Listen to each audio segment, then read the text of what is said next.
వింధ్యావాసిని సౌనకాది మహామునులారా, శ్రద్ధగా వింటున్నారు కదా. నారదుడు మరికొన్ని ప్రశ్నలు వేశాడు అంటూ సూతుడు తన కథనం నడిపించాడు. నారాయణ మహర్షి, దుర్గాదేవి మహిమలు, పూజాక్రమము తెలుసుకున్నాను. మన్వంతరాలన్నింటా ఆ మహాదేవి ఉంటుంది అన్నావు. ఏ ఏ రూపాలతో ఉంటుంది, ఎలా ప్రాదుర్భవించింది, ఎలా పూజిస్తే ఏ కోరికలు తీరుస్తుంది తెలియజెప్పి నా వంటి భక్తులను అనుగ్రహించు అని నారదుడు అభ్యర్థించాడు. నారాయణ మహర్షి మునిపటిలాగానే మందహాసం చిందించి, నారద, సకల పాపాలను తొలగించి సర్వ సంపదలు కలిగించే దేవీ చరితం ఎంత చెప్పినా తరదు, ఎంత విన్నా తృప్తి కలగదు. మంచి ప్రశ్నలు వేశావు, వివరిస్తున్నాను, ఆలకించు అంటూ కొనసాగించాడు. వింధ్యావాసిని. శ్రీహరి నాభిపద్మం నుంచి బ్రహ్మదేవుడు ఆవిర్భవించాడు.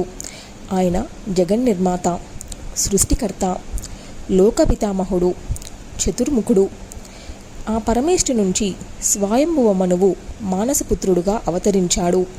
ఆ మనువుకు ధర్మపత్నిగా ధర్మస్వరూపిణి శతరూప ఆవిర్భవించింది. కొంతకాలం గడిచాక క్షీర సముద్ర తీరంలో పరమ పావన ప్రదేశంలో తపస్సు చేయనారంభించాడు. మహాభాగ్యప్రద దేవిని ఆరాధించాడు. మట్టితో దేవీమూర్తిని తయారు చేసి ఉపాసించాడు. వాణీ బీజ సహితంగా మహామంత్రాన్ని మనసులో జపించసాగాడు. నిరాహారుడై శ్వాసను బంధించి ఒంటికాలి మీద వర్షంలో నిలిచి 100 ఏళ్లు తపస్సు చేశాడు. కామక్రోధాలను జయించాడు. నిరంతరం దేవీ పాదపద్మాలనే హృదయంలో ధ్యానిస్తూ స్థావరమైపోయాడు. అమ్మవారికి అనుగ్రహం కలిగింది, దర్శనమిచ్చింది, వరం కోరుకోమంది. ఆ మహారాజు ఆనందపరవశుడై అమరులకైనా అందని వరాలు అడిగాడు.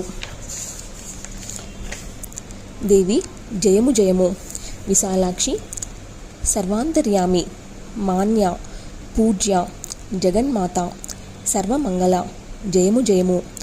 బ్రహ్మదేవుడు లోకాలను సృష్టించగలుగుతున్నాడన్నా, శ్రీహరి పరిపాలిస్తున్నాడన్నా, హరుడు సంహరించగలుగుతున్నాడన్నా, ఇంద్రుడు ముల్లోకాలను శాసిస్తున్నాడన్నా అంతా నీ కృపా కటాక్షమే. దిక్పాలకులతో సహా అందరూ నీ అంశలే. నీ వల్లనే వారంతా శక్తిమంతులవుతున్నారు. అటువంటి నువ్వు నాకు వరమిస్తానంటే నా జన్మ ధన్యమైంది. నాదొక్కటే వరం, బ్రహ్మ మానసపుత్రుడుగా నేను చేయబోయే సృష్టి నిర్విఘ్నంగా కొనసాగుగాక. నేను జపించిన నీ మంత్రాన్ని ఎవరు ఉపాసించినా వారికి సత్వరంగా సకల సిద్ధులు కలుగుగాక.